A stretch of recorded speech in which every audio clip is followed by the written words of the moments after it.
22واں اور 23واں پارہ 23 اور 24واں پارہ آج تلاوت کیا گیا۔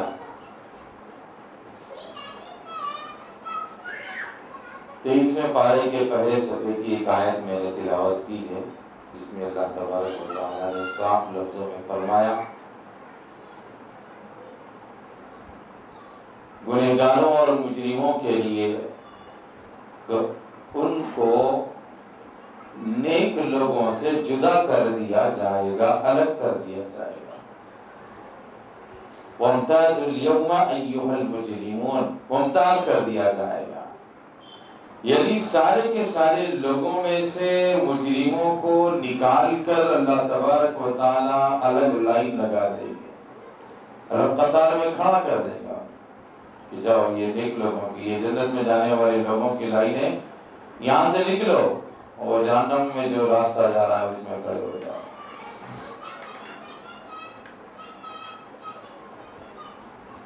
اور جو انسان دنیا کے اندر جرم کرتا ہے اللہ تبارک و تعالیٰ کے پاس وہ پہنچ جاتا ہے، فرشتے روزانہ پہنچائے گے ہمارے نام اعمال۔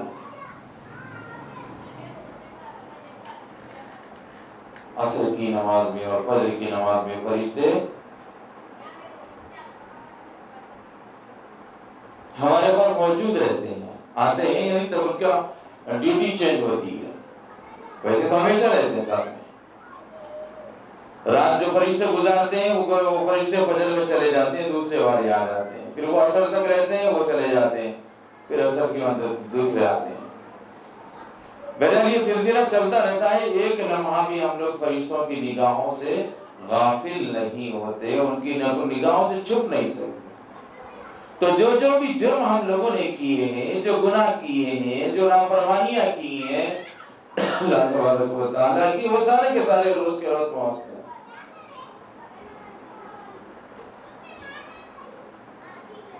اور اسی کے مطابق کل قیامت کے دن فیصلہ بھی ہوگا،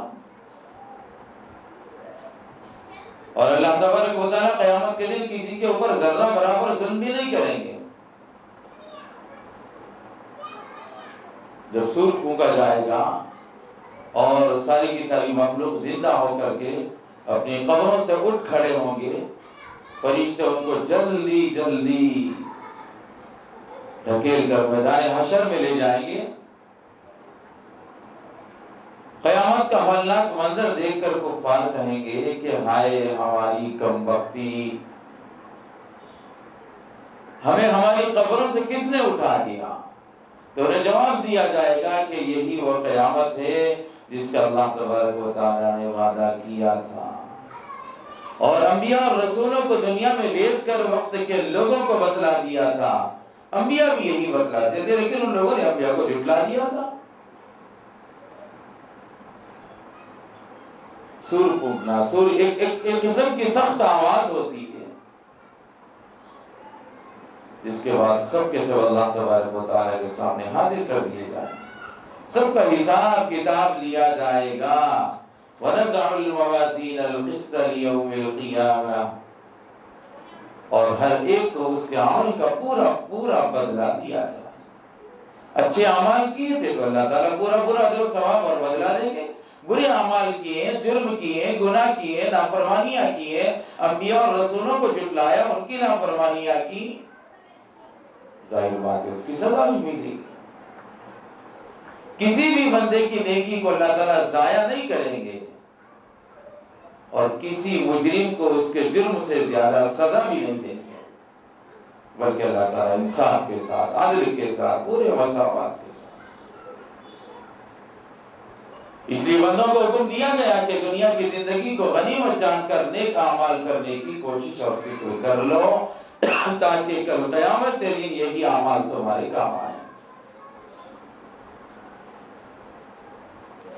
اور جو بندے نیک ہوتے ہیں نا، اللہ تبارک و تعالیٰ ان کو ان کی سوچ، ان کے تصور سے بھی بڑی بڑی نعمتیں عطا فرماتے ہیں۔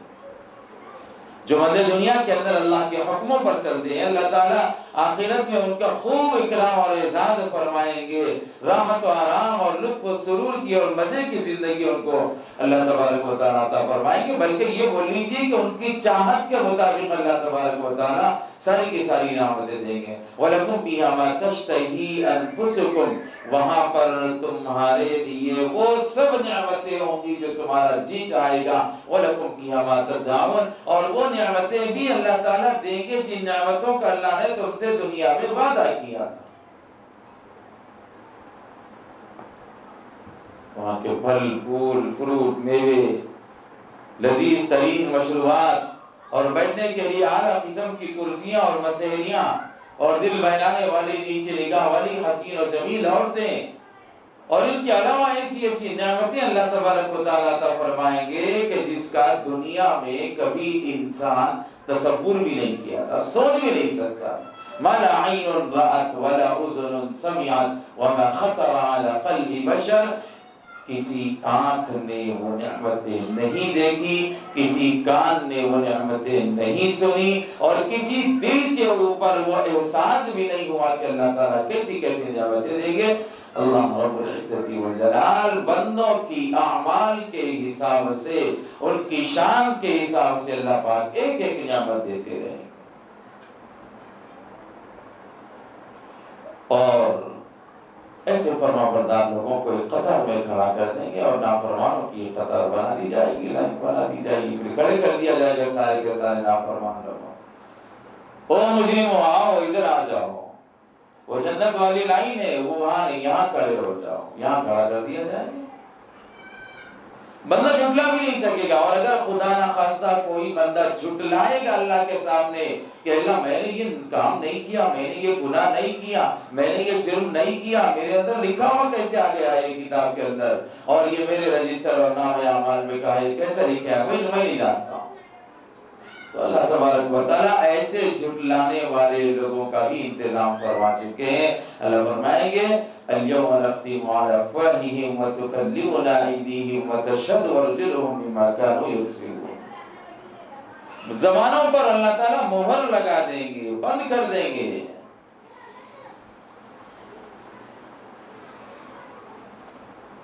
ہاتھ بولیں گے، پیر بولیں گے، آنکھ کان ناک دل دماغ، انسان کا رواں رواں گواہی دے گا اللہ کے سامنے۔ میرے پیر گواہی دیں گے کہ میں نے کس گناہ کے راستے پر چلا تھا، میرے ہاتھ گواہی دیں گے کہ میں نے ان ہاتھوں سے کیا کیا گناہ اور اللہ کی نافرمانیاں کی تھی، آنکھ بتلائیں گی کہ کیا کیا نافرمانیاں اللہ کی اس آنکھ کے ذریعے سے ہوئی تھی۔ یہ ساری کی ساری چیزیں اور یہ سارے کے سارے انسان کے اعضائے بدن اللہ کے سامنے گواہی دیں گے۔ اللہ ان کو زبان دے گا، اللہ ان کو قوت گویائی دے گا، اور یہ کان آنکھ سب بولنے لگیں گے اللہ کے سامنے۔ جو کچھ بھی دنیا میں ہم نے کیا ہے وہ سب اللہ کے سامنے یا تو ہمیں بولنا پڑے گا، اور اگر ہم جھٹلائیں گے تو ہمارے اعضائے بدن اللہ کے سامنے گواہی دیں گے۔ بالکل اسی طرح ماؤں بہنوں دوستوں اور بزرگوں ناظرین اور سامعین، ہم یہ بتلانا چاہتے ہیں کہ انسان اپنے ان اعضائے بدن کے ذریعے بھی اگر نیک اعمال اور اعمال صالحات کر لے تو کل قیامت میں یہ اعضائے بدن اس نیکی کی شہادت اور گواہی دیں گے۔ بندہ ہاتھ کے ذریعے سے صدقہ کرتا ہے، خیرات کرتا ہے، زکوٰۃ دیتا ہے، غریبوں کی مدد کرتا ہے، یتیموں اور بیواؤں کی مدد کرتا ہے، کسی کو نہیں بتاتا، بس ہاتھ کے ذریعے سے کر دیتا ہے، اور وہ جانتا ہے جس کو دیا ہے وہ جانتا ہے، لیکن کل قیامت میں یہ ہاتھ گواہی دے گا اللہ کے ساتھ۔ یہ آنکھیں گواہی دیں گی، اور آنکھیں کہیں گی کہ اللہ ہم نے دیکھا ہے اپنی آنکھوں سے اس بندے کو نیک کام کرتے ہوئے، بندہ رات کے تنہائی میں اٹھتا ہے تہجد کے لیے، ساری دنیا سوتی ہے، اللہ کے سامنے سر سجود ہوتا ہے، راز و نیاز کی باتیں کرتا ہے، 2 رکعت نماز کی نیت باندھ کر کے کھڑا ہو جاتا ہے۔ زمین گواہی دے گی جس زمین پر اس بندے نے سجدے کیے تھے، دنیا کی کوئی مخلوق نہیں دیکھی تھی، لیکن جس زمین پر اس بندے نے سجدہ کیا وہ زمین اللہ کے سامنے گواہی دی۔ اس لیے ہمیں چاہیے کہ اللہ کی عبادت کرنے والے بنے، کفر و شرک سے، نافرمانی سے، طغیان اور عصیان سے ہم بچیں، اپنے آپ کو دور رکھیں، اس لیے کہ ہر چیز کا مالک اللہ ہے۔ جب ہر چیز کا مالک وہی ہے تو عبادت بھی اسی کی کرنی چاہیے نا ہم کو۔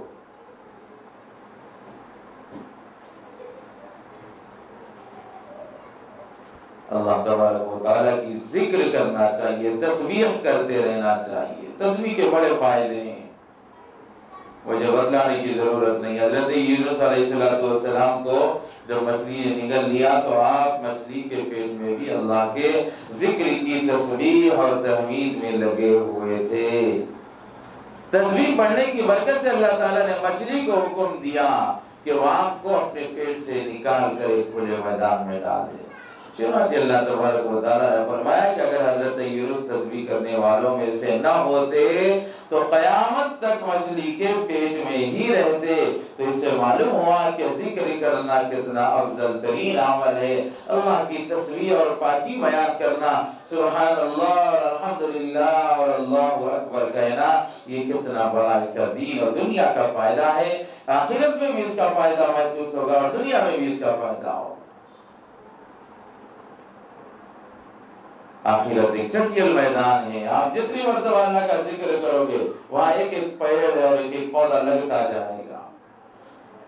جتنی زندگی میں آپ اللہ تعالیٰ کی ذکر و تسبیح کریں گے اتنے ہی پیڑ اور پودے آپ کے لیے جنت میں تیار ہو جائیں گے۔ اس لیے ہمیں اللہ ہی کی عبادت کرنا چاہیے، اللہ ہی کو یاد کرنا چاہیے ہر حال میں، ہر موڑ پر، حالات اچھے ہوں کہ خراب ہو، بیمار ہو انسان کے اچھا ہو، صحت مند ہو، ہر حال میں بندے کو اللہ کی یاد کرنا۔ لیکن میرا اور آپ کا مزاج ایسا بن چکا ہے کہ اذا مسہ الشر جزوعا واذا مسہ الخیر منوعا، جب کوئی بیماری آتی ہے، کوئی مصیبت آتی ہے، کوئی آفت ہمارے سروں پر آ جاتی ہے تو اللہ یاد آ جاتا ہے، اور جب خوش و خرم زندگی گزرتی ہے تو اللہ یاد نہیں آتا، رسول یاد نہیں آتا، کوئی بھی یاد نہیں آتا۔ یہ تو ہمارا مزاج ہے دوستو۔ شادی بیاہ میں دیکھیے نا، دنیا کی ہر مخلوق کو ہم لوگ خوش کرتے ہیں، ساس کو، سسر کو، بھائی کو، بہنوئی کو، اور بہنوں کو، اور سالوں کو، اور بہنوں، سارے کے سارے خاندان اگر کوئی ناراض ہوتے ہیں تو سب کو راضی کرنے اور خوش کرنے کی فکر کی جاتی ہے۔ بس ایک اللہ اور رسول کی ذات ایسی ہوتی ہے کہ جن کی ناراضگی کی مجھے اور آپ کو کوئی فکر نہیں ہوتی۔ ناچ گانا ہوتا ہے، ڈانس ہوتا ہے، دولت لٹائی جاتی ہے، اللہ کے حکموں کو توڑا جاتا ہے، کتنی برائیاں نہیں ہوتی ہیں شادیوں میں ہمارے۔ ان برائیوں کی وجہ سے اللہ اور اس کا نبی ناراض ہوتے ہیں ہم سے، لیکن ان کی ناراضگی کا ہمیں کوئی احساس نہیں ہوتا، کوئی فکر نہیں ہوتی۔ ماموں بھی ناراض ہو جائیں تو ہم ان کو منانے کے لیے جاتے ہیں، چاچا ناراض ہو جائیں تو ان کو منانے کے لیے جاتے ہیں کہ میرے بچے کا کام ہے، میری بیٹی کی شادی ہے، آپ ناراض مت رہیے، آپ کا جو مطالبہ ہے وہ پورا کریں گے۔ سب کچھ چلتا ہے دنیا کے اندر، لیکن کوئی بھی مسلمان اللہ اور اس کے نبی کو راضی کرنے کی کوشش نہیں کرتا ہے۔ وہ اللہ جس نے تمہیں یہ نعمتیں دی ہیں، انصاف کرو دوستو اور بزرگوں، دل کے اوپر ہاتھ رکھ کر پوچھیے اپنے کہ کیا میں انصاف کر رہا ہوں، کہ مخلوق کو تو راضی کرنے کی کوشش کر رہا ہوں لیکن اپنے پیدا کرنے والے خالق و مالک اور اپنے انعامات دینے والی ذات اللہ تبارک و تعالیٰ کو میں راضی کر رہا ہوں یا ناراض کر رہا ہوں۔ پھر کیسے برکت آئے گی زندگیوں میں، کیسے برکت آئے گی، خوشیاں کہاں سے آئیں گی زندگیوں کے اندر؟ جس رب کو ناراض کر کے تم شادیاں اور خوشیاں مناتے ہو وہ خوشی خوشی نہیں، وہ غم اور ماتم کے برابر ہے۔ ہمیشہ اللہ کو یاد کرو، اللہ کی مان کر زندگی گزارو، اللہ کا کہنا مان لو، اسی کے اندر تمہاری کامیابی ہے۔ اگر نہیں مانو گے تو مجرم بن جاؤ گے، اور مجرموں کے لیے پیغام دے دیا گیا وَامْتَازُوا الْيَوْمَ أَيُّهَا الْمُجْرِمُونَ، کہ آج مجرموں کی کوئی خیر نہیں ہے۔ اللہ تبارک و تعالیٰ ان کے لیے الگ قطاریں لگا کر کے ان کو جہنم رسید کر دیں گے۔ عبادت اللہ کی کرنی چاہیے، انسان کا فائدہ اللہ کی عبادت کرنے میں۔ ذکر کریں، تسبیح کریں، اللہ کو یاد کریں، قرآن کی تلاوت کریں، نماز پڑھیں، روزہ رکھیں، صدقہ اور خیرات کریں، زکوٰۃ دیں، حج اور عمرہ کریں، جو کچھ کر سکتے ہیں اپنے رب کو راضی کرنے کے لیے کرتے رہیں۔ وہی حقدار ہے ہماری عبادتوں کا، اور ہمارے لیے یہی ہے ضروری کہ ہم اس کی عبادت کرنے والے بن جائیں۔ اگر اس کی نافرمانی کرو گے تو نافرمانی کا انجام بہت برا ہونے والا ہے۔ اس لیے نافرمانی سے بچو، اللہ کی اطاعت اور بندگی کرو، اور اللہ کے فرما بردار بندے بننا یہی عقل مندوں کی علامت ہے۔ جو بندے اللہ اور اس کے رسول کی باتوں کو غور سے سنتے ہیں اور سمجھتے ہیں اور اس پر عمل کرتے ہیں اور اپنی زندگی اسلامی طریقے کے مطابق گزارنے کی فکر اور کوشش کرتے ہیں، اللہ تبارک و تعالیٰ ایسے بندوں کے بارے میں فرماتے ہیں کہ یہی وہ لوگ ہیں جو ہدایت پر ہیں، اور یہی وہ لوگ ہیں جو عقل مند کہلاتے ہیں، اور ان کے لیے جنت کی خوشخبری دے دو۔ اللہ تبارک و تعالیٰ یہ صفات ہمارے اندر پیدا فرمائے کہ ہمیں بھی نیک بنا دے، صالح بنا دے، عاقل بنا دے، اور ہمیں بھی ہدایت پر چلنے والا بنا دے۔ یہ صفات اللہ ہمارے اندر بھی پیدا کر دے، ہمیں اس کی فکر اور کوشش کرنا چاہیے۔ اللہ کے مطیع و فرما بردار بندے بن جانا چاہیے، نافرمانوں میں سے اپنے نام کو نکال لینا چاہیے۔ اللہ اس کے نبی کی مان کر زندگی گزاریں گے تو خود بخود اطاعت گزاروں گے اور فرما برداروں میں ہمارا نام آئے گا۔ اور اگر خدا نخواستہ ہم نے دین و ایمان کے راستے کو چھوڑ کر، قرآن و سنت کے راستے کو چھوڑ کر، شریعت کے بتائے ہوئے طریقے کو چھوڑ کر ہم نے کسی اور راہ پر اپنی زندگی ڈال دی، تو سمجھ لو کہ ہم لوگ مجرم بنتے چلے جا رہے ہیں۔ اللہ تبارک و تعالیٰ ہر قسم کے چھوٹے بڑے جرم اور گناہوں سے میری اور آپ کی ساری امت مسلمہ کی حفاظت فرمائے، اور سب کو ہدایت اور صراط مستقیم اور نیک راستے پر اللہ تعالیٰ چلنے کی توفیق عطا فرمائے۔ آمین۔ وآخر دعوانا ان الحمد للہ رب العالمین۔